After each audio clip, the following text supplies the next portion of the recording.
नमस्कार दोस्तों। सोनभद्र की दुद्धी विधानसभा सीट से भाजपा विधायक रामदुलार सिंह गोंड को लेकर एक बड़ी खबर सामने आई है। नाबालिग से रेप के मामले में रामदुलार को सोनभद्र की एमपी एमएलए कोर्ट ने 25 साल की सजा सुनाई है। साथ ही कोर्ट ने रामदुलार पर 10 लाख का जुर्माना भी लगाया है।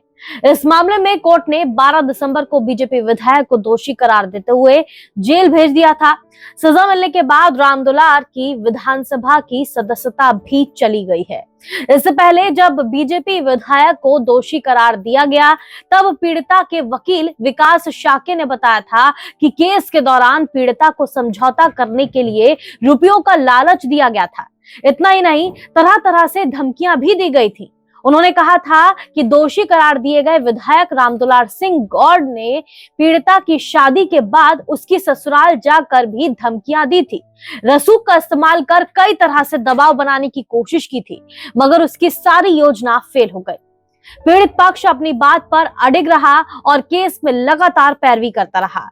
दुष्कर्म के बाद पीड़िता गर्भवती हो गई थी। अल्ट्रासाउंड रिपोर्ट कोर्ट में पेश की गई थी। डीएनए जांच के लिए भी कहा गया था, जिसे कोर्ट ने खारिज कर दिया था। दूसरे पक्ष ने इसे आधार बनाकर बचने की कोशिश भी की, मगर सुनवाई पूरी होने के बाद हमारे हक में फैसला आया। विधायक द्वारा चले गए सारे दांव फेल हो गए।